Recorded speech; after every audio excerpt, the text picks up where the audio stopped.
Yes, everyone, thank you. We've all seen the video of the walrus wanking himself off. We appreciate being tagged in that multiple times. I can now say I've seen a walrus's penis, which, despite working with one all these years, I never thought I would have to be subjected to. He's very reserved, our Billy. Yeah. Yeah, this is clearly one of his estranged cousins who's took it a bit too far. Yeah. It's a wonderful story. The headlines that came out of it. My favourite one is UK town cancels New Year fireworks for walrus only for it to masturbate and leave. Brilliant. So good. They sort of tackled all three parts of the story there. Walrus, well, all four parts. Walrus arrives, as it were. Walrus cancels fireworks. It was in Scarborough, wasn't it? I think Something like that. Yeah. Walrus masturbates. Walrus leaves. Is there some sort of Caesar joke in there that we could do? Yeah, possibly. Who's going to say it? Who's going to do it? He's going to do it. I don't think I'm educated enough for this. Eats, wanks, and leaves. He came, he saw, he conquered. Oh, okay. I was going to say, I didn't realise that was Caesar related. He came. Yeah. He saw. And he went to a different town and did it. Hasn't he come to sort of the Tyne and Weir area now? Yeah, that's part of the reason we were tagged in it. I mean, we get tagged in all of the... Whenever a walrus turns up in the UK, even if it's down in the south, we get tagged. But he actually came to the northeast. Oh, wow. After he'd been in Scarborough. Doing the tour. Yeah. Didn't go and see him, though, which I feel kind of bad about. For context, for those who don't know, a walrus turned up on the coast of Britain, and at one point it was videoed. Was it intentionally masturbating? It seemed to be sort of genuinely enjoying itself, so I think maybe it was. But I didn't know that many animals did it, to be honest. Having a nice time. Yeah. A little fiddle, why not? Yeah. Thor is his name. Truly a beautiful specimen. Thor. Okay. Just sounds like he's got a lisp and he's been doing it too much. Oh, no. Thor. Oh my God, that's beautiful. See, I've not actually seen the wanking walrus. All I've heard about it, but then there was a line that had to be crossed when I had to decide whether or not I wanted to see it. And I didn't cross that line. Am I missing out? No. I'd say yes, but I mean, it depends what you want from life. Is this something you feel like you would enhance and enrich your life, or I don't know. Peter seems to think the answer is no, though. I mean, it's certainly not even interesting, a unique spectacle. It's a unique video, but like I say, I didn't want to see a walrus penis, and now I've seen one, and I'm not happy about it. Yeah. That's okay. True. Well, maybe I'll think about it, and I'll let you guys know if I change my mind. Yeah, please do. Report back. Speaking of which, while we were talking of that, I realised that we've not done a Dave, so that needs to be done before we continue. Shit, sorry. On Twitter. Oh God, let me have a look. Just in case you're curious about that, and you don't know, and you don't use Twitter, or you do use Twitter, and you don't follow us at Vidiots Official, every single episode we tweet a Dave Benson Phillips, which marks the official start of this episode's thread. We then reply to that with images vaguely sort of teasing the kind of things that we're talking about so people can see what we're discussing, kind of, before the episode comes out. And then they have to piece it together, and it makes no sense. And it's useful for any visual things that we bring along. Also we can actually just include the image that we're talking about. Guys, I'm sweating bullets here. I'm looking at there's not a single image of Dave that we've not used yet. We have gone to the well often. We've used every Dave Benson Phillips image on the internet. Well, it's getting to the point where we'd have to we'd intentionally misspell his name, and now not even that's throwing up anything interesting, I think. Oh, man. Oh, my God. Is this it? What do we do, then? We can't not have a Dave. Well, we can't... We need something, but why don't we...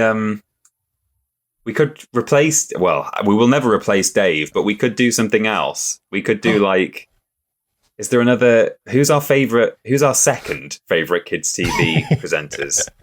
We could do the Neil neighbours. Boucakes. Ooh. Neil Boucakes, the neighbour's cat. Will there be? There's only 2 pictures of the neighbour's cat, so we can't do the neighbour's cat. Yeah, you need someone who's prolific and been here for years. There's a repertoire of images to pull from. Something of a meme. Shrek, I feel, is too mainstream. Blobby. We could do Blobby. There's got to be lots of Blobby out there. I'm checking as we speak. Mr. Blobby. Oh my god, there's loads. Fantastic. So, are we leaving him out of it now? Is that what I feel like we'll still talk about Dave Benson Phillips whenever he's relevant. Whenever he comes up in the news, because he's told people to put their cocks back and so on. We're not leaving him out of it. We'll never do that, but we might have to leave him out of the thread beginnings. I mean, yeah. I mean, I'm committed. I'm just there's so many blobbies. Real blobbies, fake blobbies, big blobbies, little blobbies of every kind. Blobbies. Fantastic. So this is a blobcast now. Oh yeah. This is Blobbiots. Blobbiots. There we go. We would ask you to support us in this trying transitional period. Please, yeah. Give your love to Blobby. You might be nervous. Yeah. I'm sure you'll all give him a big warm Vidiots welcome. Blobby has never been nervous about anything in his life. Oh, shit. Wow. That's it. Not rest in peace. Rest in peace. Yeah, see you. That's it. He's gone. Retired. Yeah. Well, that's God. Okay. Well, my God. Every fortnight is going to be a real treat. I can tell already. It certainly is. Yeah. Well, right. Shall we Blobbiots? Yeah. Let's blob.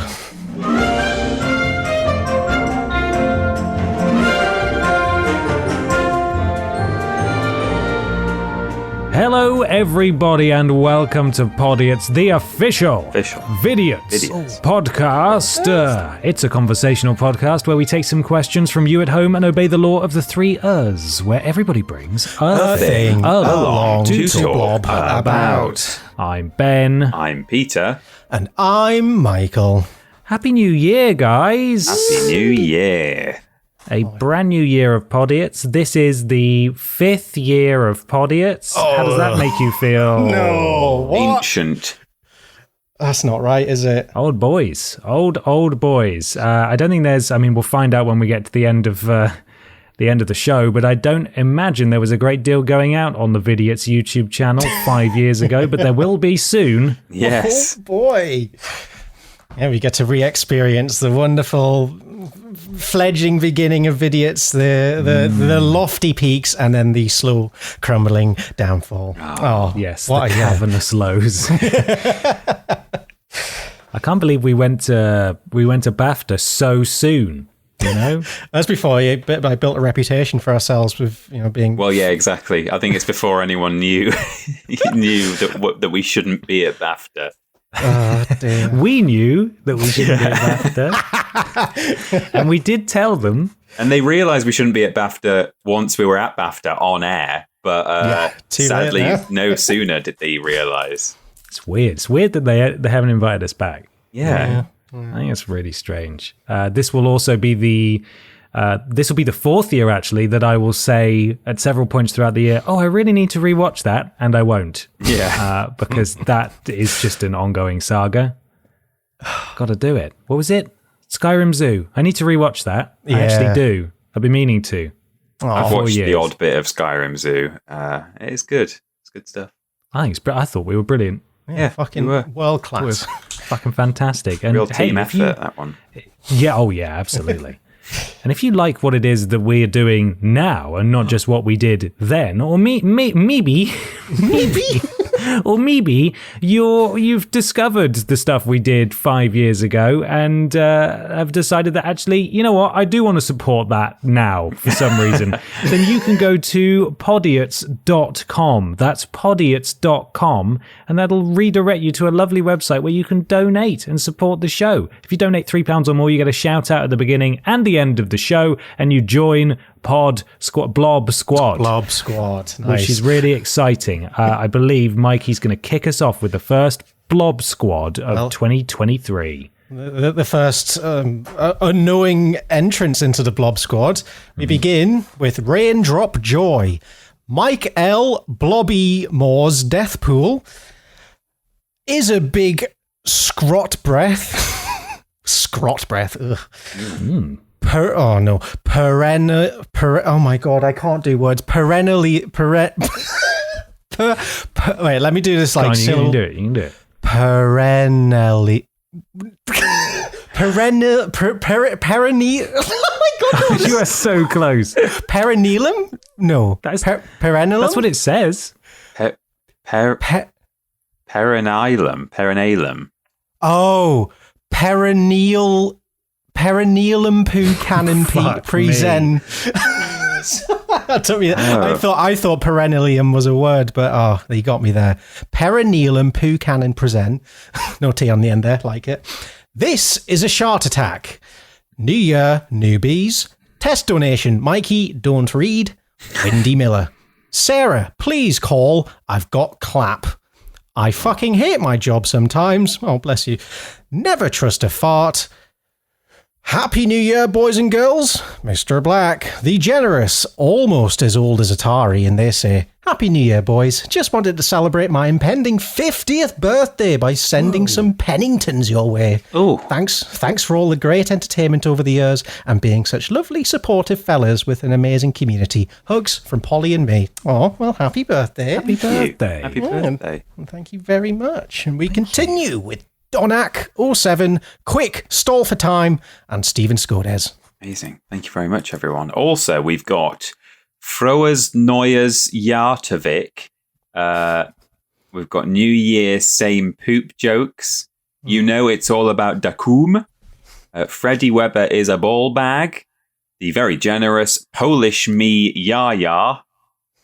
Polish me Yaya, I guess, who says, I found Triple Jump about a month ago, quickly moved to watch Vidiots. I listened to 100 episodes of Podiots in the last 2 weeks. Wow. No! Please send help. Love, Michael.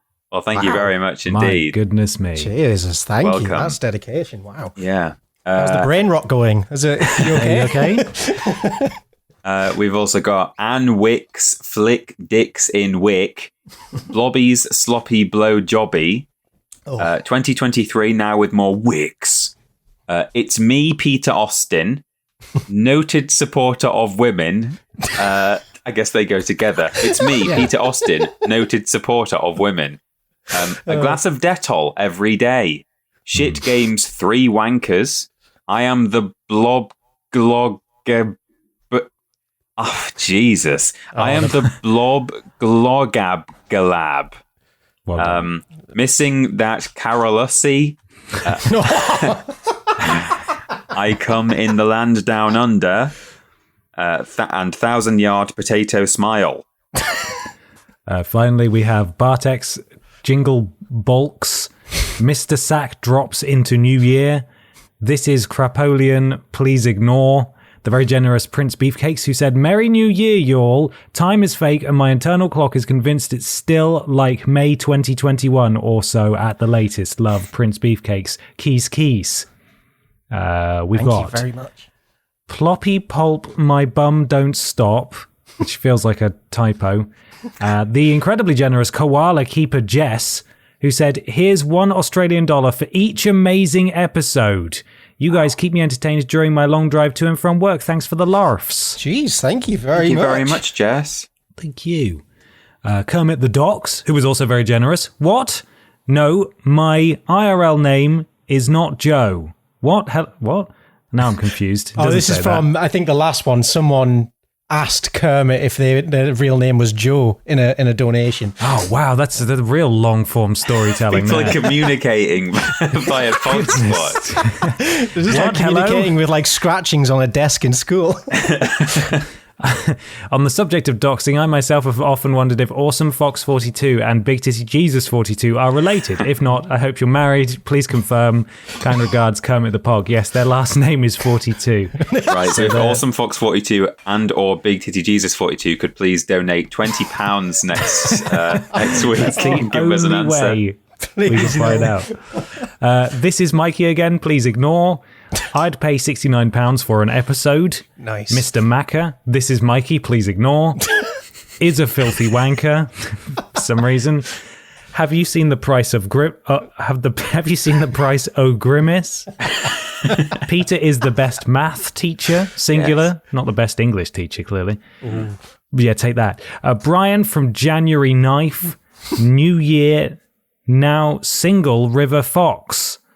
your boy Milo, and Big Titty Jesus 42. We did it. That was a big old pod squad there. Thank you so much, all of you, for your incredible generosity. We appreciate and love you all. And remember, if you'd like to join Pod Squad, donate £3 or more to get a shout out at the beginning and the end of the show. Podiots.com. That's what is it? Podiots. Podiots.com. Podiots.com. Podiots.com. Mikey, I think you've got some questions. I've got a question. What was your favourite Pod Squad? Oh, yeah, good one. I forgot about that. God, it was a good selection this week. I think the Carolinussi or whatever it was. Yeah, Carolussi was pretty good. Carolussi, that's it. Yeah, that's a good one. I quite like Have You Seen the Price of Grimace? It took me by surprise. And the multiple This Is Mikey Please Ignores, all of which were not Mikey. That we asked for that. And then this happens every time. Oh, God. Yeah, Did we ask for it? I think so. I think there was a throwaway comment and it was like, yeah, what if everyone did that? And then people did and we all forgot. Yeah. People paid money to do it and we got nothing out of it. Apart from this bit of chat that we're having right now. So this is worth its weight in gold. Yeah. Value for money. It's an right MP3, here. So it doesn't weigh anything. No. My favourite is 1,000-yard potato smile. Very good. It's a good one as well. Yeah. Well, would you like another hard-hitting question? I really should have opened them up before I asked that question, but that's fine. I can freestyle it. We got one from Connor Mulcahy, I'm going to say, at Conroy_milk on Twitter. And I feel like this is just the way we have to start every year now is, what are your predictions for 2023? Oh, God. I believe when he did this last year, Mikey destroyed the Tesco meal deal. What other horrors? The Queen died and Ben as well. killed the Queen as well. I predicted... Did I predict nuclear war? No. Oh, God. I predicted something that when we realised that two of them were... Oh, no, I predicted that Dave would legally pursue us. And we have now, for not those reasons, switched to Mr. Blobby. So, in a way, I was right, but I was also wrong, because it's nothing to do with that.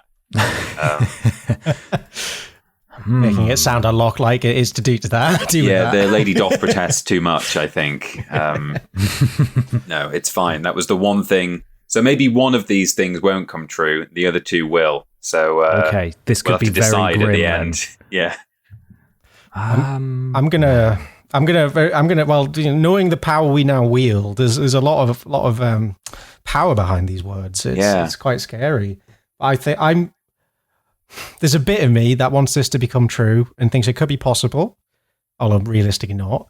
Maybe it's the return of the £3 Tesco meal deal. Oh my God. This year's wreaked havoc on supply chains, prices, everything's gone up.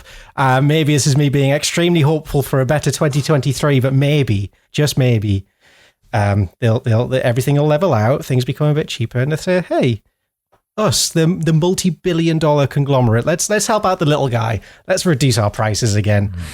Wow. I think. Well, I want that to happen. I hope it happens.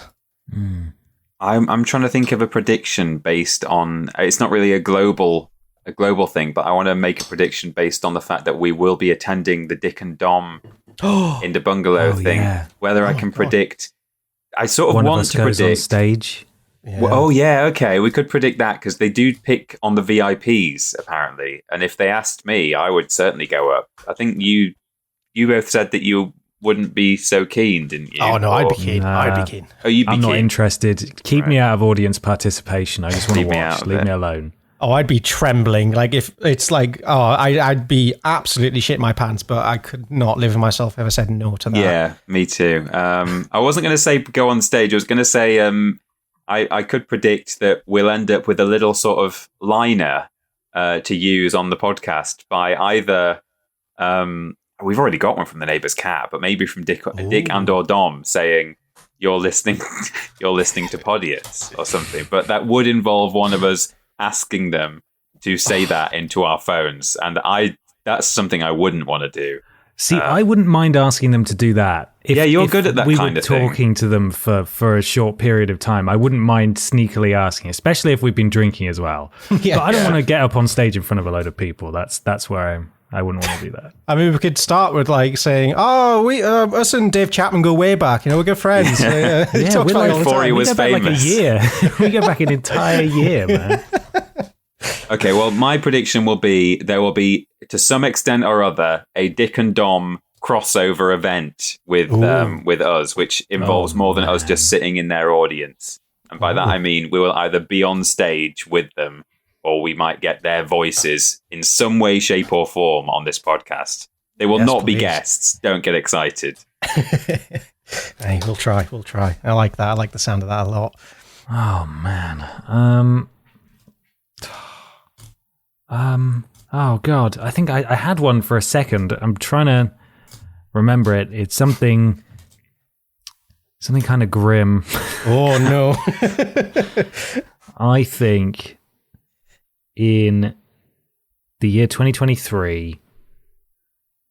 Oh, why is this so hard? It is hard, isn't it? It is pretty difficult, yeah. It's really difficult. Doesn't have to be big. Doesn't have to be exciting. It could be. No, I suppose not. Maybe. I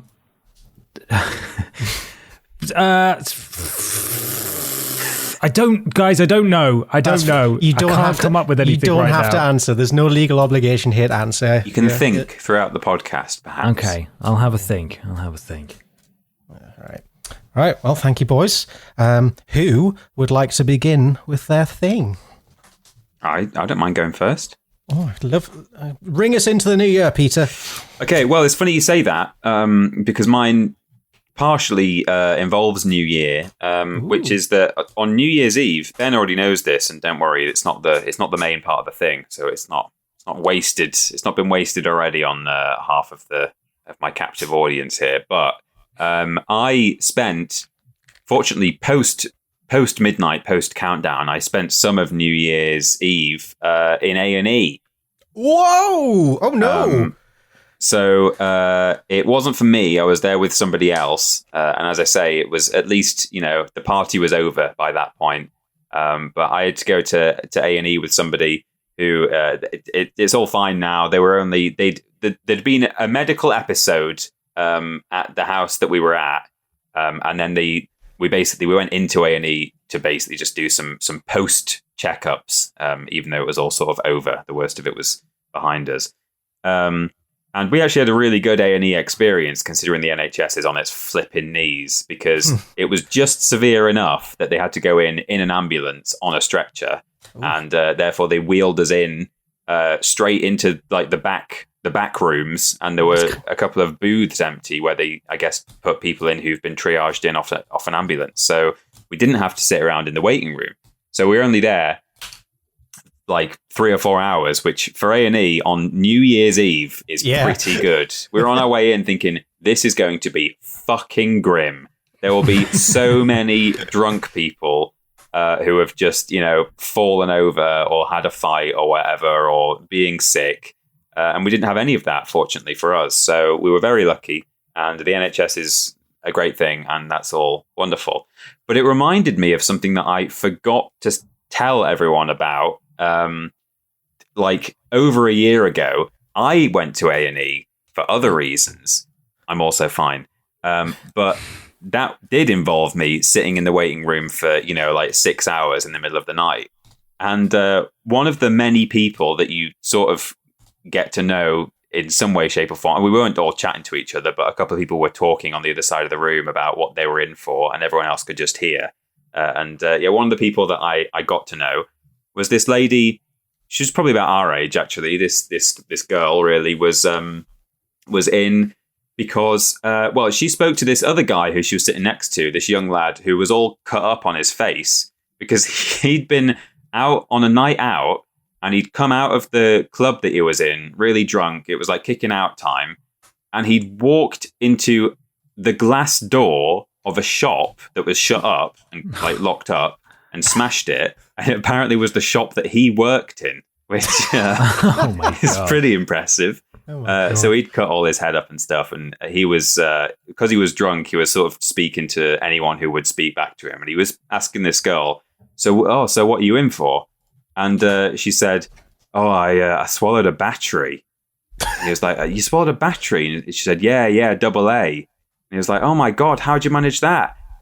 And her response took everyone by surprise who could hear this conversation happening, because the answer was, well, with water, like a tablet. Which is not what I thought she'd done it by accident. But, no. For whatever reason, and I mean, I suppose it was for a reason that perhaps she was, it might have been a bit of a cry for help, or she was, in some way not in the best mind or whatever, but she swallowed a battery with water. She seemed okay there and then, and she said they were dealing with her and stuff, so I wish her the best. But to be fair, you are in the presence of someone who also ate something that you shouldn't eat for just shits and giggles, so I don't think it's out of the realm of possibility that she just wanted to eat a battery. I mean, maybe so. But that brings me, Mikey, to exactly what my thing is really about today, because I thought that story that I once met a girl who'd swallowed a battery in A&E doesn't really have enough meat on the bones. So I've got an article here from News Talk. It's the strangest objects found inside the human body. Excellent. Oh, hell yeah. Nice. It's a simple, pretty short listicle from May 2013. Ooh. Goodness me. 10 years ago. Oh, my God. Yeah. Oh, God, that is. Oh, no. Yes, it is. So I don't think we've got an author's name here, a writer's name, but I will it seems to just go immediately. It says, a man in Germany had a Homer Simpson moment after a pencil was discovered in his head. Amazingly, the 4-inch pencil had been lodged in his head for 15 years after a childhood accident. Fortunately, doctors of the western city of Aachen were able to remove it from his head. He's now recovering from the unusual procedure. He had been suffering headaches for years, and the eyesight in his right eye was also deteriorating. But he's not the first person to have had a strange object lodged in his body. Number 1, trees and plants. 2 years ago, a 75-year-old Massachusetts man who was already battling emphysema was hospitalized after his left lung collapsed. But doctors who thought they were dealing with a tumor were amazed when they found out the cause. A pea plant was growing in his lung. Oh, my God. Oh, no. That's horrible. They speculated that Ron Svaden had accidentally swallowed, it says swallowed, I presume it's inhaled, a pea plant that went down the wrong way towards his lung, where it began sprouting leaves. A similar case occurred in 2009 when a Russian man was found to have a small fir tree growing inside his lung. Both recovered from their ordeals. Were the trees okay? Yeah, I don't know. Well, now they're acclimated to flesh rather than mud and dirt, so maybe they can't survive in the outside world anymore. Yeah. Well, that's the thing. I was going to bring along, I know that story about the fir tree man. I saw a much more substantial article about that once, and that was going to be a thing for me once on Podiots, but I realized that I think it's on Snopes, and they said that's not true, and that a tree couldn't survive in your lung because there's no light. So, which is, pretty, it makes sense, I guess, that it wouldn't live down there. So, to intrude on your thing, from a recent article from last year, so did we talk about the guy who had magic mushrooms growing inside of him? I don't think so. No. There's a dude who injected himself with magic mushroom tea, and he just ended up actually growing mold and fungus and mushrooms inside of him as a result. Fuck. Was he just high all the time, or? I mean, at that point, he's just a walking psychedelic factory, isn't he? Yes, that would be terrifying. It's like The Last of Us, isn't it? It's yes! how the cordyceps begins. Yeah. So, I mean, that makes a bit more sense, because I guess mushrooms don't photosynthesize, do they? So that would... True. But I don't know. Anyway, it continues. Dentures. Last November, in 2013, a 75-year-old lady from Essex who suffered from Parkinson's lost the top half of her dentures. Around the same time, she was struck down with another illness, which, I mean, she literally lost it. Like, she was like, I don't know where my dentures have gone. Around the same time, she was struck down with another illness, which doctors diagnosed as a lung infection. However, they missed one crucial thing. Her dentures were not just missing, they were inside her body. No! Even though Nermin Keating's daughter had sought a second opinion, the first two doctors failed to realise that she'd swallowed the dentures, and it was only the third physician who spotted the offending false teeth at the bottom of her throat. Is that what it's like getting old? You're just so unaware of everything that you can swallow your own teeth. I have to say, the more I read of this article, the less I'm believing literally anything that it's saying. But I'm going to continue at this point, and we'll just see just how crazy it gets. Cobblestones. After a fight with her boyfriend in 2006, a Chinese girl decided to vent her anger by swallowing 20 cobblestones. Oh. She had assumed that they would pass through her body naturally. Unfortunately, cobblestones are quite big. Well, yeah. If it's like actual cobbles, I don't know what's the definition. What's the smallest possible thing that counts as a cobblestone? Sounds. Yeah, when does a cobblestone become a coblet? That's yes, indeed. It's also such a strange way to describe it as her venting her frustrations. Yeah. I'm so mad. I'm going to eat 20 cobbles. This kind of ends quite abruptly. It just says she'd assumed they would pass through her body naturally. Unfortunately, they were not only lodged in her stomach, but also knocking against each other. Oh. Full stop. And that's the end. We don't learn how they were removed or what happened. Just a walking, talking Newton's cradle, isn't she? Yes. Brilliant. Yeah. Cutlery. Back in the 70s, doctors had to surgically remove 78 pieces of cutlery from a woman's stomach. Oh. She later admitted that she liked eating cutlery. However, she confirmed that knives were not part of her diet. Each piece of cutlery had to be extracted individually and with extreme care. Wow. Do you think she just one day sat down at a restaurant and was really peckish and just couldn't stop? This cutlery's looking mighty tasty right now. I mean, I must admit that although some of these do sound crazy, there are people who do eat strange things. Yes. Me and Ben were talking today about that topic, which, I mean, that'll come up later on a triple jump video. But yeah, people can eat some, they eat actual metal and stuff. Yeah. So maybe she thought it was chocolate coins. Yeah, maybe. And she just couldn't get the foil off. Well, I'll skip then to the next one, Ben, or the one after the next one, because it's needles, coins, and necklaces. Needles? Oh, needles, yeah. Oh. Come on. 11 years ago, French doctors treated a man who had a fondness for eating coins. 350 coins were found in his stomach, but it wasn't the only delicacy he was fond of. Doctors also found a needle and necklaces. The massive objects, which weighed over 5 kilograms, had actually forced his stomach down between his hips. Oh no! Just the weight of it. 5 kilograms. That's not right. We've got 3 left here. Engagement ring. Romance with a twist, it says. A man article. A man in the UK spotted an expensive engagement ring at a jeweller's that he could not afford to buy for his girlfriend. But he had an ingenious plan. He swallowed the ring when the jeweller had his back turned.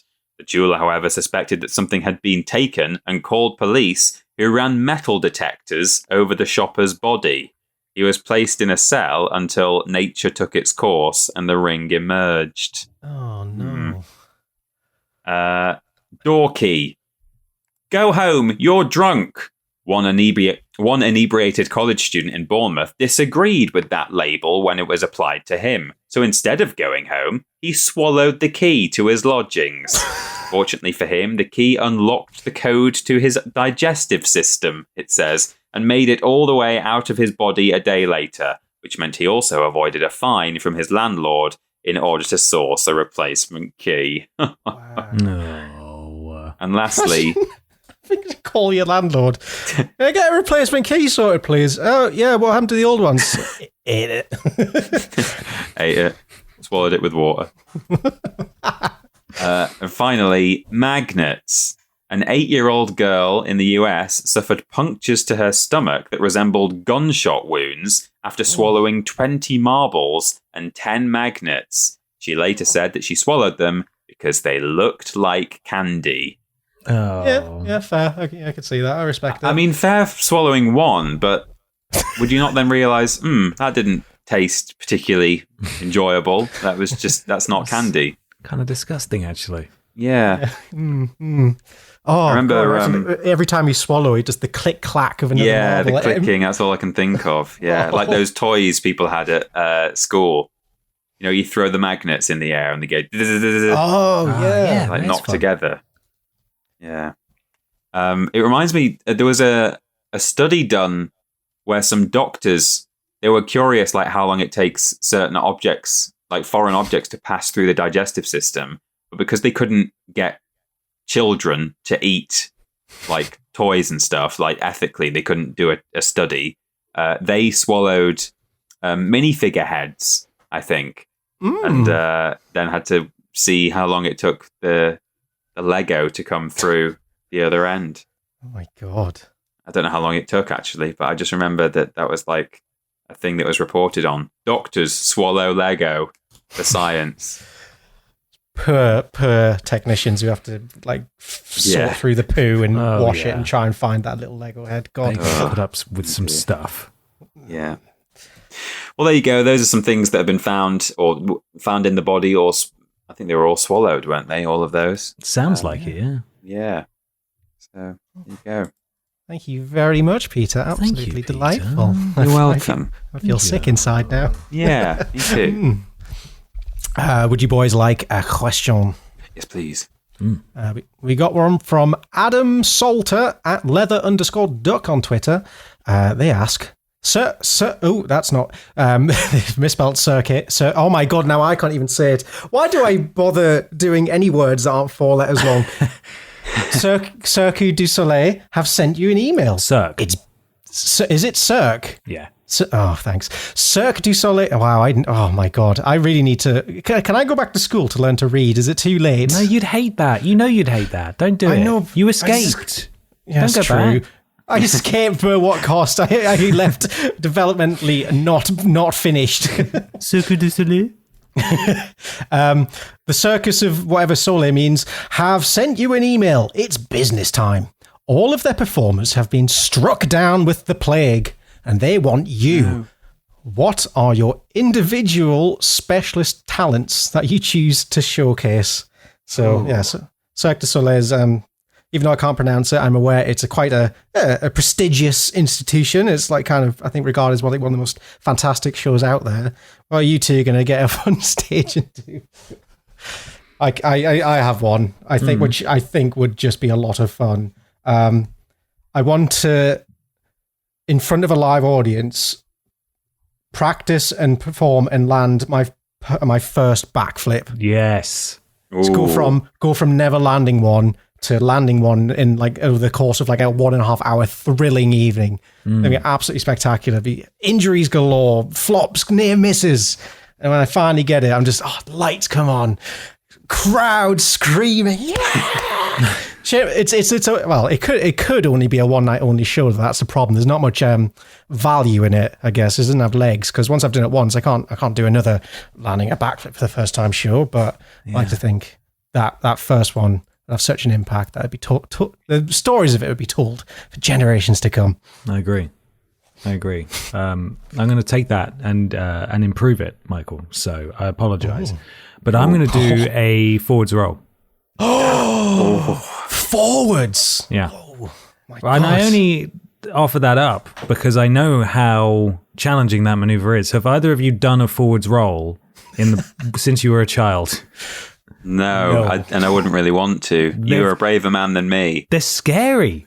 Are you going to get a cushion from the sofa and put it on the floor for your head? That's how we used to do it. No, I'm not. That's part of the danger. Yeah. Without the safety of a net, as they say at the safety circus. of Annette, who isn't present that night. No, Annette is... she's not there. She's meant to be here at 8:30. The curtains go up at 9. She's late again. Oh, she came down with the plague as well, so she couldn't make it work. Oh, no. Yeah. Fortunately, Kurt's in, so... excellent, we'll be able to help. But I'm going to do, forwards roll. And I only am going for this because I had to do one. I did one in a video that we put on Triple Jump where I was wearing a Sonic hat a little while ago. And I had to do it in my living room because I was going fast like Sonic does. He does really slow forward rolls gracelessly. Oh yeah, through his living room, and it was the scary because you just give up all control of your body. You don't know where your legs are going to go. I was rolling past my TV and stuff, and just thinking, this is actually really frightening to do. And once you hit that apex where you're pretty much at a right angle to the floor, so the top of your head is touching the floor, and you're just about to roll over, the following adrenaline rush you get from completing that roll. There's nothing like it on this planet. Better than drugs. Better than drugs. Forwards rolls. Once that head tilts 180 degrees and you're upside down, the legs essentially become like a trebuchet. Yeah. It's just whatever happens. Those babies are going to come around. You don't know how it's going to work. Exactly. Well, Mikey, you might be aware that we went and did some wrestling for triple jump. We did some pro wrestling. Went to a wrestling school. And I remember saying to the guys, because we were suplexed, and I remember after taking a suplex, I said halfway through the suplex, when my legs were up in the air and my head was pointing to the floor, I was like, I'm upside down so rarely these days. It's so weird to be upside down. Such a strange sensation. You're upside down all the time as a kid. You're dangling off the monkey bars and you're rolling around and you're upside down on the sofa for some reason. Mm-hmm. But yeah, you're upside down a lot less as a grown up, and it took me right back to my childhood. Before you were slammed. Yeah. It sounds like the beginnings of a new health trend where hanging upside down is actually good for you. Extra blood to the head, to the brain, that can only mean good things. So I've heard that. They're all saying it. Yeah, subscription of a prescription of 1 minute of dangling per day. You'll be, in a year's time, my God, you'll be a new man. A new man or woman. Yeah. What I'm going to do while you guys are doing your flips and your rolls, what I'm going to do is we're going to get a trampoline, right? And I'm going to be the sort of the acrobat for the trampoline, but that is actually just going to consist of me not having been on a trampoline for several years and just sort of enjoying being on a trampoline, just sort of bouncing up and down, remaining perfectly vertical and just seeing sort of how big of a bounce I can do. Maybe occasionally tucking my knees in, bouncing on my knees. I'm not going to do any flips, and the audience are going to have to just sit and watch me have a go on the trampoline for 10 minutes. Mum says it's my turn on the trampoline, and I'm having a good time. Oh, I am hankering for like an afternoon of activities in the park now. I'm doing handstands, roly-polies, a bit of trampoline fun. That sounds like so much fun. I think I cartwheel like once a year. Really? So, yeah, I think amazing. I average about one cartwheel a year since turning 20. So okay. I've never cartwheeled. Don't lose that average. Yeah, no, don't worry. I might be seeking to improve it this year. Yeah. Oh, cartwheels are great fun. Yeah, flinging your body about. Nice. I think from the sounds of it, we're going to put on a real spectacular here. Yeah. So, greatest show on earth. Get us booked. Come on. Would you boys the like BBC to hear... will be privatised this year. There it is. That's my one. That's so funny. That was going to be my one before I did a personal one to us. I was going to say really? the BBC will be privatised. Isn't that an indictment of the that the we world both live think in? it's going to happen. Oh no, that makes me feel sick to think about that. See if I can kill the BBC as well as the Queen back to back years. Oh, yeah. Nothing left. Would you boys like to hear my thing? Sure. Yeah. So these days, it seems CGI is taking over the movie industry in every facet of everything you see on screen, especially when it comes to animal actors. But today, I have a tale about why maybe it's not such a bad thing that everything's being replaced with polygons and pixels these days. W.C. Fields once said, "Never work with children or animals." Though he perished decades before it began filming, Fields could have easily been talking about the indie film Raw. Are either of you familiar with the film Raw? No. Well, get ready to learn about what is probably the most bonkers film production you're ever going to hear about. Okay. A motion picture that's become a thing of legend for B-movie connoisseurs. The creative team behind Raw set out with the intent of making a movie that could help spur more movement towards protecting big cats. What ended up happening was an independent motion picture that employed countless wild animals and ended up causing serious injuries to multiple people involved in its production. Not even Fields could have imagined just how dangerous working with animals could be. So this is, working with a dog on set, that's all right. What if you chuck like 100 lions into the mix? God. Sounds like a good idea. Yeah, what could possibly happen? Yeah. So Raw initially was released in 1981 to a relatively small theatrical release. It didn't do very well. And here's a quick plot summary for you so you know what you're getting into. A naturalist living with big cats in East Africa expects a visit by his family of 4 from Chicago. A mix-up leaves him searching for his family who have been left in the clutches of wild lions. So long before any of the maiming and fractures took place on set, though, there was hope. Noel Marshall, who would end up being Raw's star and director, and Tippi Hedren, a Golden Globe-winning actor who served as a producer on Raw and another one of its leading performers, were a married couple by the end of the 60s. Were a married couple. And by the end of the 60s, the duo had not just become invested in protecting animals from poachers, they also got an unexpected source of inspiration for a movie. Stumbling upon a house at the Gorongosa National Park in Mozambique, South Africa, that had been taken over by a bunch of lions. The two were struck by the unusual image. Lions potting around in a house. It was a bit weird, and it was a bit silly. And in their heads, a concept began to swirl. Maybe a movie focused on these cats in a big house could be a way to stir up interest in protecting these beasts.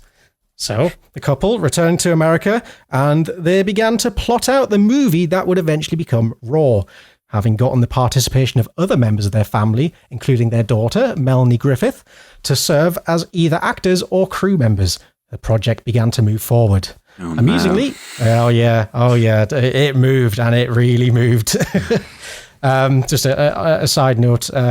So Raw was the final title of film, but a working title was Lions, Lions, and More Lions. Pretty spectacular. So they started on this long trek, and a number of lion tamers warned that it was impossible to bring a large number of cats together for a film set. But of course, this didn't hamper their enthusiasm. What, are you an expert on this? Shut up, get out.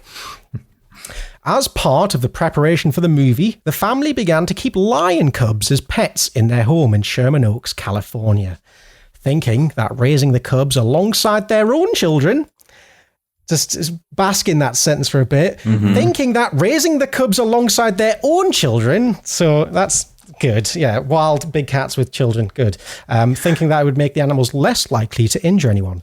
So, this poor family endured living with lions for 6 months before production had even begun. Once the cops showed up to tell them that keeping such beasts as pets was illegal, they simply moved shop to an expansive ranch in Acton, California, where the production would eventually be filmed. Right, so now we're getting into the details here. This is I think, one of my favorite just strings of words I'm ever going to read. The scope of the movie began to grow beyond just lions. The family would eventually accumulate by 1979. Deep breath. 71 lions, 26 tigers, a tigon, which is a tiger and a lion cross, very cute, 9 black panthers, 10 cougars, 2 jaguars, 4 leopards, 2 elephants, 6 black swans, 4 Canada geese, 4 cranes, 2 peacocks, 7 flamingos, and a marabou stork. A veritable bounty of, I guess, killers is the only way to summarize them. Yeah. You've got weaponized life right there in front of you. Great. I like how it was just a list of really dangerous carnivores and then suddenly 6 swans. Yeah. I should have front loaded it, but I quite like the ending on the little cuties. Yeah. The only animal they turned down was a hippopotamus, so that's a bit much for them. Yeah, can't be doing with that. Let's not get crazy. Yeah, that would be dangerous. That's silly. Come on, stop talking sense. Now go feed the 71 lions. Thousands of dollars were spent just to keep the animals fed and safe before filming finally began in 1976 with Jan de Bont, future director of movies like Speed and Twister, so a pretty veritable name in the industry. He was on set as the cinematographer. It had taken so long to get to that point, but there was still hope in the heart of Marshall and Hedren, not to mention an unspeakable amount of financial obligations pushing them forward on this risky independent venture. But, surprise, surprise, would you know it, the problems only got worse once the cameras started rolling. Hedren explained to IndieWire in 2016 that plans for a 9-month-long shoot would eventually morph into an arduous 5-year-long experience. God. Yeesh. That makes me sick to think about. And the production spanned 11 years in total from pre-production to having it finished and ready to go. So, by God, what a nightmare. The lengthy shoot came down to just one variable and one variable only. This was a movie that starred a handful of humans and well over 100 wild animals. Robert Eggers has talked openly about how difficult it was to get one black goat to behave on the set of The Witch. So now try to imagine getting a pack of real wild lions to behave properly, let alone react to their human co-stars per the instructions of the script. Ugh, oh no. One scene where Marshall and Mativo, two characters in the film, drive a 1937 Chevrolet containing 2 tigers took 7 weeks to complete for one scene. Wow.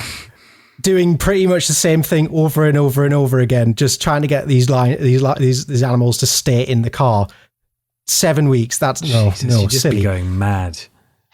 Yeah, because it says they had to train the animals to ride in a car, which just sounds like repeatedly. Is that what they did for the 7 weeks? I don't understand. I think it was just 7 weeks of them not doing what they'd wrote in the script and just doing it over and over again until they broke them to the point where they just didn't move from the car. Oh dear. But yeah, Marshall often refused to stop filming because he did not want to lose a take. Sometimes only one take was usable from a day's filming, so every second's valuable, my friends.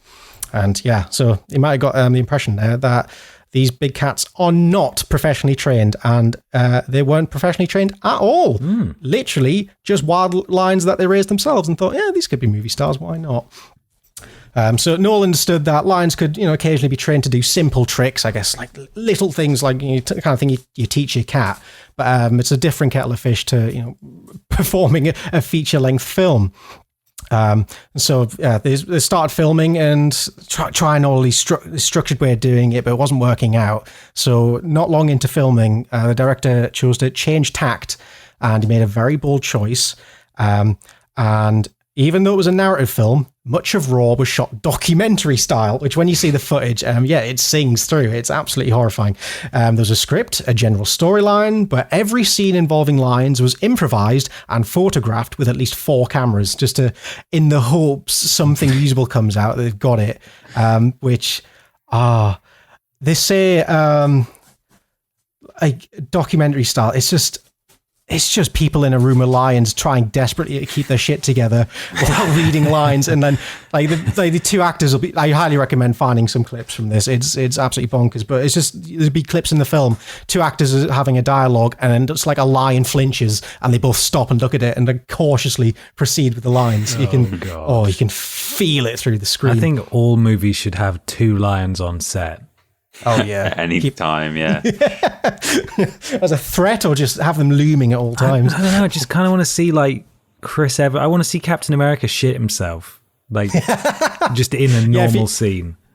Yeah, if you ever want to evoke actual fear from an actor, bring the lion out. Do it. Imagine if they'd rigged up some massive like pyro shot that had taken them like 3 days to construct and like $20,000 to pay for, and like the Joker blowing up the hospital or whatever, or the asylum, whatever it was. He's walking away, they do the shot, and then just as the camera is panning away, a fucking lion just paces through the shot. No reason, no explanation. They're like, God damn it. Again, Leo. God. This is another cracker of a sentence. Scenes where animals chased after the characters required that the actors pretend to be scared and scream. Just pretend. Just pretend. It's fine. It's just so this lion's chasing after you, so you get in the character. Pretend to be scared. Pretend there's a fearsome creature in front of you. The script developed with frequent changes, but always allowing for inclusion of spontaneous actions by the animals, such as playing with the family's boat or riding a skateboard. Nice. This led to some of the lions being credited as writers for the film. Oh, fuck's sake. Oh, dear. Since the lions weren't trained to do anything, it's not like you can go into a scene with any expectation of what's going to happen. They just kept running the cameras while the lions, quote unquote, performed some behavior and hoped some of it might fit the scene. But it wasn't just like Raw had a handful of mild incidents involving humans and wild animals colliding. The deluge of injuries of cast and crew members at the hands of the various wild animals in the making of Raw has now become infamous. It has been estimated that of Raw's 140-person crew, not 140 people all at the same time, as you can imagine, a lot of people said, no, fuck this, I'm getting out of here. Yeah. A rotating cast of 140 crew members, at least 70 of them were injured during production. Wow. So that's a 50% hit rate of someone getting injured on set. God. Marshall, for his part, experienced everything from blood poisoning to gangrene to various scratches and bites from curious lions while working on Raw. Hedren had near deadly separate encounters with a lion and an elephant, while Griffith's face was so damaged by a lioness that she underwent facial reconstruction surgery as a result. Jesus. Of course, when you're filming, every moment's valuable. So, of course, many of these actual attacks featured in the final cut of the film, even including footage of the director's own children being seriously injured. Oh my God. What the fuck? Disgusting. He'd often just sit there refusing to cut, even when the actors were clearly in great distress. So looking good already for a film about, trying to, embiggen lions and show how fun they are and why we should preserve them. No. Mm-hmm. So a quick run through some injuries. Noel Marshall was bitten through the hand, suffered 8 puncture wounds when the lion bit him. Tippy suffered gangrene after an elephant crushed her leg between his trunk and tusk and was later thrown off by the elephant. So she had a double whammy with that. The elephant named Tembo was gifted her some lovely broken bones. And just a couple of days earlier, before that shoot took place, Tembo had bucked his trainer into a tree and broken her shoulder. So good. Didn't take the warning there. Noel Marshall's son, John, acted in Raw and performed many other production tasks. He also did not escape the shoot unscathed, saying, I got bit really hard early on. A male lion bit Marshall's head and refused to let go. It took 6 men 25 minutes to remove him from the lion's grasp. Oh, God. At what point do you say, nah, this is a bit much, and just tap out and your son's head's in a lion, but nah. Kept going. Imagine the panic that your head is in a lion's mouth and there are 6 blokes there and they've been trying for 20 minutes to get it off and they still haven't. That's God, right. How do you stay calm in that situation? Well, you probably don't, do you? Yes, you're absolutely breaking it. Yeah. But that didn't deter him from returning to the production. He says, it was a very traumatic bike, but I went back to work 2 days later. Shut up, stop it. John was the only family member who was willing to promote Raw during its re-release in 2015, the director of the film. He said that he still gets nightmares from the shoot. Oh, sorry, not the director. This is the son. The one who was in the lion? Yes, okay. Yes, you can see why I had nightmares. He said, don't get me wrong, I had a wonderful time, but it was stupid. Yep. Yeah, definitely. Marshall also had some harsh words for his father, saying, Dad was a fucking arsehole to do that to his family. Yes. Anyway, buy it on DVD. Raw was Dutch cinematographer Jan de Bont's very first US shoot. So yeah, this up-and-coming director of photography thinks, this is an exciting production, comes over to America, gets to work, and he ended up getting scalped by a lion and needing 120 stitches in order to reattach his skin. Jesus Christ. But once again, like a true professional, de Bont completed shooting the movie. So he came back after that, which is absolutely bonkers. The chaos of Raw even included a moment where wildfires and a flood near the film's set ended up causing a bunch of lions and tigers to escape. And remember, we're in California here, so it's it's not ideal to have big cats running around. Considering these big cats were housed just north of Los Angeles, it's easy to imagine a situation involving these rampaging beasts and a big city going south fast. Luckily, the situation was, well, for a kind word, it was under control pretty quick. I think a couple of lions did sadly lose their lives in the process because some dickhead director wanted to make a film. So good job, buddy. Good job. But yeah. It's absolutely bonkers. It's kind of different. Like, you think, I'm reading this out, it sounds it doesn't sound a bit crazy. It sounds totally, completely bonkers.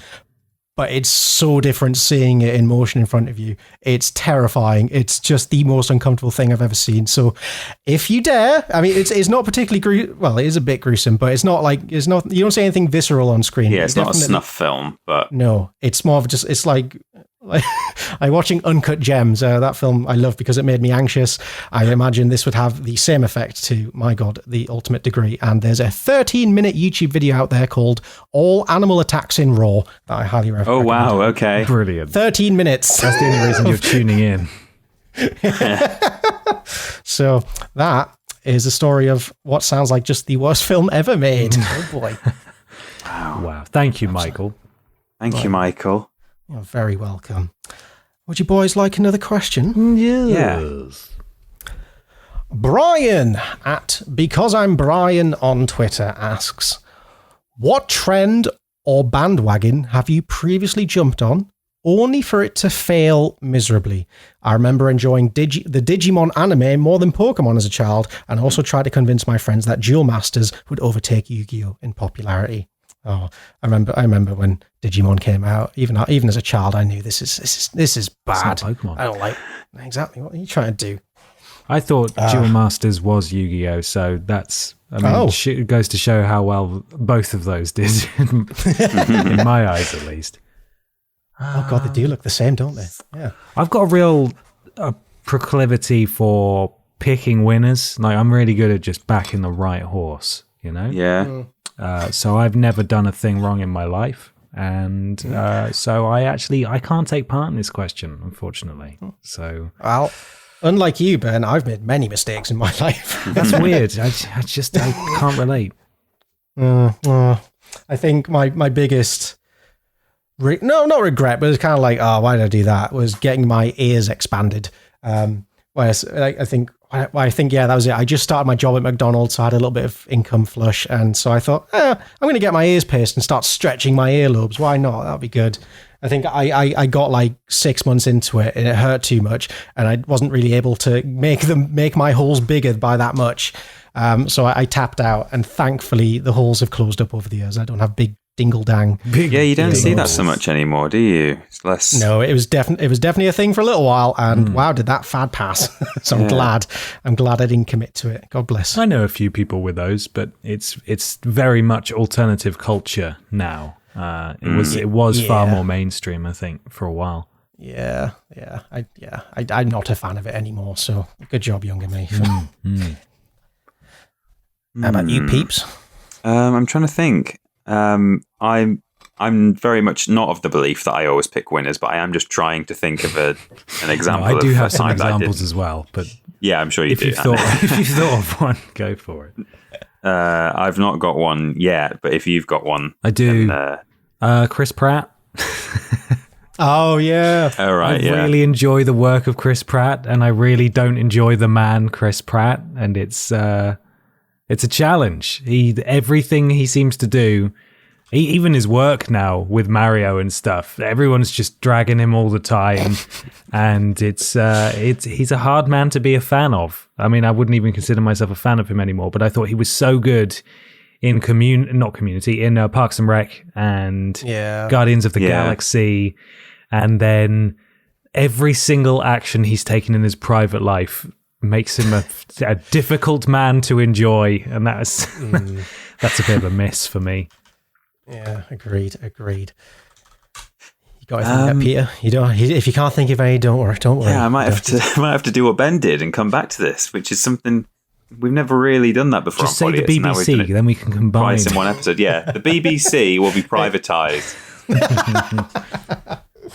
Yeah, you have to come back to me. I'm trying to think of an actual example of something. But Spyro let you down for a while. Yeah, but then I think it was more. I was a fan of Spyro in his heyday, and then I never played.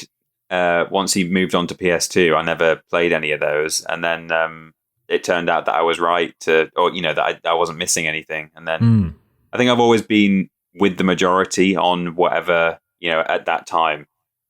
So I liked it when he was popular, and then I didn't when he wasn't, and that's not because of other people's opinions. It's just I think I happened to go with what everyone else happened to be thinking. But yeah, Spyro did. He let me down.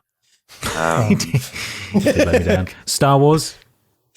Oh yeah, I'm maybe. I'm just going to name all of your all the things that I like and that are all rubbish. Yeah, I mean, yeah, like at the moment. So like I still really like Star Wars, even though not only do lots of people not like it, people that used to like the movies now don't like the newer ones. But even I don't like the newer movies, or I certainly don't like the episodic ones. And yet I still just kind of hold on to it. Oh, I tell you something that again, it's more something that I decide that I'm still a fan of, even though I don't like it. It's not even necessarily that everyone else doesn't. But Doctor Who, I just hated. I've hated everything on my list. Yeah.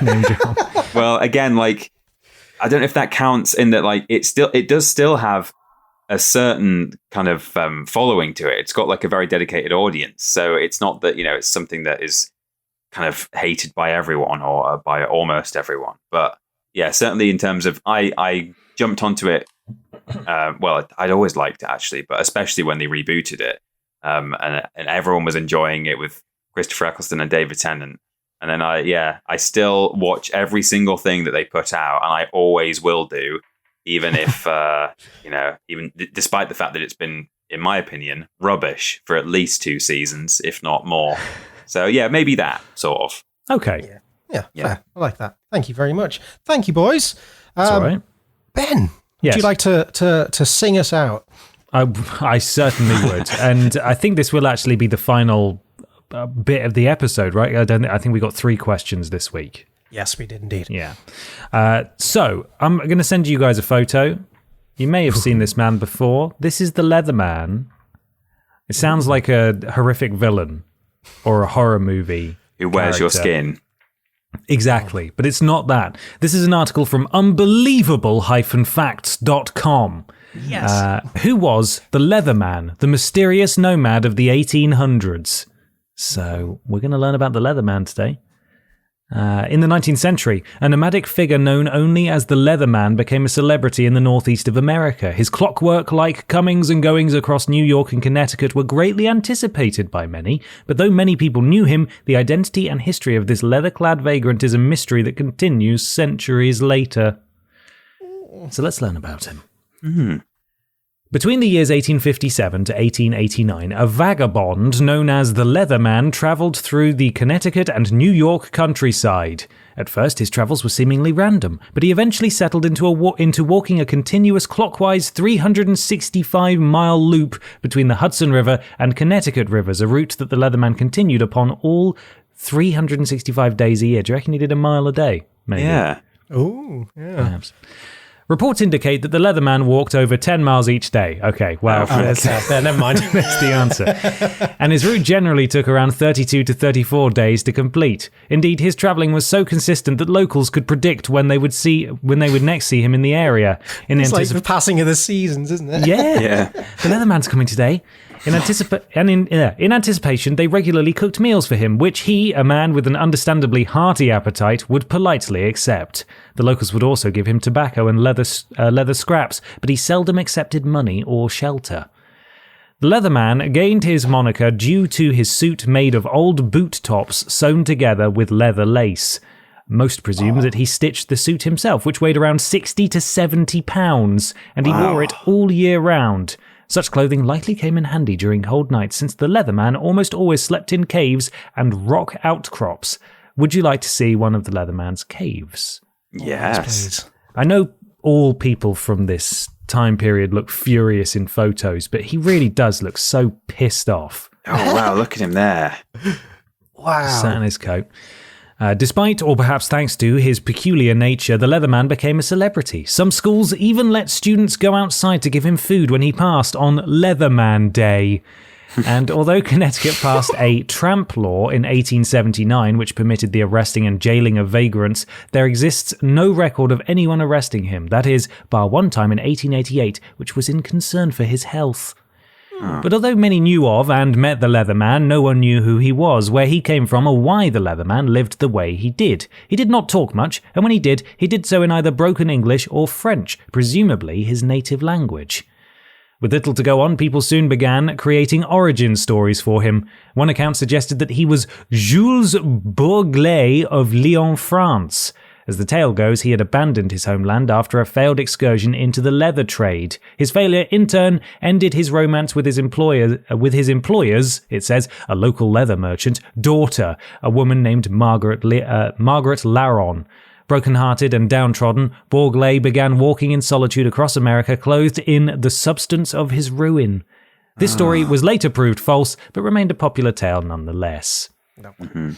And now, I mean, I assume you all just thought that the Leatherman was still alive today, but I'm sorry to report that he did pass. What, the man who slept in caves in the 1800s? Yeah, he didn't make it. He's not made it. He didn't make it. I'm really sorry. Shit. The Leatherman was found dead in one of his New York shelters in March 1889. Some accounts place his death as the result of a head injury, others that he had cancer for which he refused treatment. In any case, locals laid him to rest in Ossing's Sparta Cemetery. Wow. Many years later, in 2011, officials decided to relocate his grave due to its proximity to Route 9 and the danger this presented to visitors. At the same time, the Ossining Historical Society won the right to inspect his remains and arrange DNA testing. The hope was that the testing would shed more light on his origins and test whether he had autism, as some claimed. The project wasn't without controversy, and a local history teacher, Don Johnson, who set up a site called Leave the Leatherman Alone, campaigned against it. Johnson argued that Leatherman was intensely private in life and that this should be respected in death. However, it wouldn't matter much in the end anyway, as when historians dug up Leatherman's grave, all they found were coffin nails. The Leatherman had seemingly vanished. Oh. He rises. He still walks his route today. Experts put the disappearance down to the impact of traffic and a nearby road grading project. In any case, it seems that for now, the Leatherman will remain as mysterious in death as he was in life. So I'm inferring from this that the poor quality coffin has kind of disintegrated and his remains have just sort of filtered through the earth, maybe? Right. Because of nearby road works, perhaps? Yeah. I assume someone probably just dug him up. Yeah, I mean, that would be my first assumption, is that maybe for whatever reason someone wanted to rob his grave, or, I mean, I don't know what the situation was in America, but there was a period of time in the UK when people were selling bodies of the recently deceased for medical science. That's a good £70 of leather down there as well, if it's still intact. That's extra 50s worth of leather down there. With nothing to rebury, the nails and some soil from the original grave were placed in a new coffin and laid to rest on the cemetery hillside away from the road. The original grave marker, which wrongly read Jules Bourglet, went to a museum. Perhaps fittingly, the current grave marker is a boulder bearing a plaque that reads only The Leatherman. And he has been a sort of fixation of popular culture. Perhaps the most notable pop cultural artifact inspired by the Leatherman is the song of the same name by grunge rock band Pearl Jam. So they did a song about him. And also, there's a race in Pound Ridge, New York, the Leatherman Loop, which is named after him and inspired by his travels. And that's the story of the Leatherman. That's magical. I quite like that. It's just a dude walking around and everyone's like, yeah, cool. It's like no one in their right mind would possibly do this, so let's create lots of backstory for him, even though he's probably a very uncomplicated or potentially unwell man. Yeah. We'll never know. We'll never know. Thank you very much, Ben. Big fan. Thank you, Ben. Big fan of the Leatherman. You're welcome. We all love a Leatherman here. We're going to find out next episode that he did lots of really heinous shit. And actually, it's really offensive that you talked about the Leatherman on your podcast. Don't glorify serial killer. Thank you. Although we do that relatively often. Michael does it. Yeah, put my hands up. Sorry. I'm not saying the Leatherman was a serial killer, just to be clear. No. I'm just saying he might have. We don't know that he wasn't. And his name sounds like he was. That's all we're saying. That's all I'm saying is that I think I can see a nose in his trousers. That's all I'm saying, though. That's all we're saying. Well, there we are. Thank you so much, everybody, for submitting your questions at home and you guys for your things this week. It's been a lovely start to 2023. We'll be back in a couple of weeks, of course. And I believe, Michael Johnson, that there is some kind of shop. I've forgotten the URL to the shop. It's just vidiotsofficial.com, isn't it? Yes, that's our very real website. Wow, look at our website. Isn't it neat? Wouldn't you say you need some socks for your feet? Well, sadly, we don't sell socks. You can manufacture a t-shirt into a sock if you wanted to. We've got a host of goodies. If you head over to vidiotsofficial.com, click that enticing little shop button there. I've just done it. I've just clicked it. I'm looking at it. It's good. Feels good, doesn't it? Yeah, it feels great. We've got a lovely host of t-shirts, cap, mug, stickers, and more, maybe. No, that's everything. Hoodie. Yeah, how to fit the hoodie. Yeah. So if you want to get yourself a little New Year treat, kick off your New Year, right? You can do so at vidiotsofficial.com. YouTube, Twitter, Facebook, all.com / Vidiots Official. And if you go to vidiotsofficial.com / Discord, you can go and find our Discord and chat to Podiots listeners / Vidiots viewers. That's modded by Tommy and Fleckers. Thank you, Tommy and Fleckers, for your work over there. Twitch.tv / Vidiots Official. Occasionally we stream there. I did actually do a stream in between the last episode before Christmas. Thank you everybody who came along and donated so generously to charity. I think I can't remember the specific number. I believe I let you guys know at the time, but that's way back up in our chat. But we've raised thousands of flipping dollars for charity. All of us together. So thank you for all of your generous giving. We'll likely do more of that stuff this year. So keep an ear out for as and when we may be streaming. Podiots.com is another website we own, and if you go there and donate £3 or more, you can join Pod Squad and get a shout out at the beginning and the end of the podcast and support us, and we really appreciate it forever and ever. Mikey, kick us off.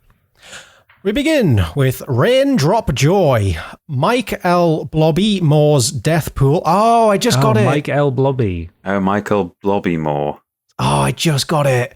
Oh, Michael Blobby Moore's Death Pool. Very good. That's not really a niche reference. That's a thinker, that one. That's a thinker. Is a big scrot breath. Perinealum poo cannon present. This is a shart attack. New Year, newbies.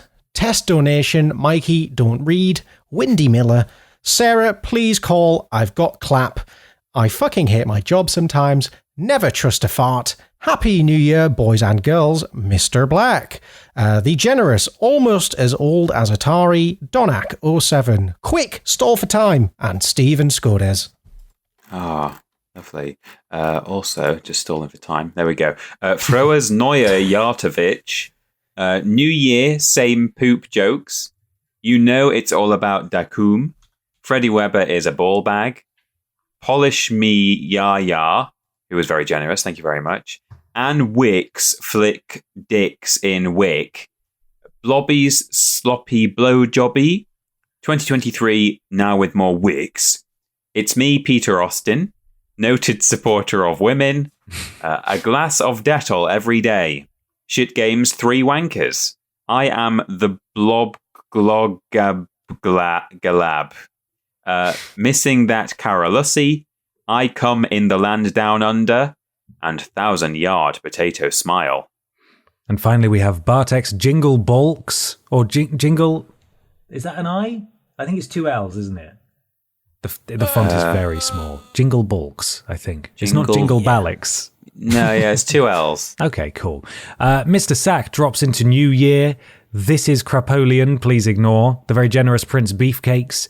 Ploppy Pulp, my bum don't stop. The very, very generous, Koala Keeper Jess. The very generous Kermit, the Docs. This is Mikey again, please ignore. I'd pay £69 for an episode. Mr. Macca. This is Mikey, please ignore. Is a filthy wanker. Have you seen the price, O Grimace? Peter is the best math teacher. Brian from January Knife. New Year, now single River Fox. Your boy Milo, and Big Titty Jesus 42. That's your Pod Squad. Once again, podiots.com, £3 or more. Thank you so much to everyone for supporting us throughout 2022 and for kicking off 2023 with so much support already. We love you. Thank you. What do I say next? What's out on Vidiots this week, Peter? What's going on? Vidiots announcement. We are the Vidiots. That came out on the 12th of January 2018 and has now got 50,000 views. And that's all. I mean, it's no Shadow of Israel announcement, is it? Which is what just sets up for failure there, didn't they? Really? Yeah. Whatever. It's all good. Mikey, where are you on the internet? At Parrotboy on Twitter is the best place to keep up with all of my internet antics. Go check it out. I don't tweet that often, but when I do, you best believe it's a banger. Yeah. Yeah. Get in there. And Peter, where are we on the internet? We are at Team Triple Jump as a 2/3 person team with Ashton Matthews doing familiar little bits and bobs over there if you do miss the Vidiots days of worst games ever and cooking and so on. And you can also find us on Twitter at that Peter Austin and at confused_dude. Absolutely. Why not leave us a 5-star review or a review/rating on your platform of choice? It helps something to do with Al Gore's rhythms. That's free. Leaving a 5-star review doesn't cost anything. It just takes a couple of minutes. So please consider doing that. It helps us a lot. We really appreciate it. Right. We're fucking done now. So you guys got a final question before we go?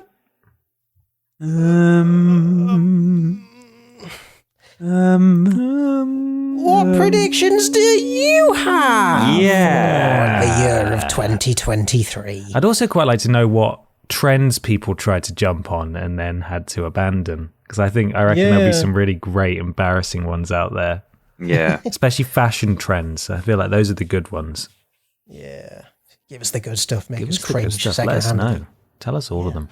Right. Thank you so much for listening, everybody. We'll see you next time. Look after yourselves. Goodbye. Bye-bye. Goodbye.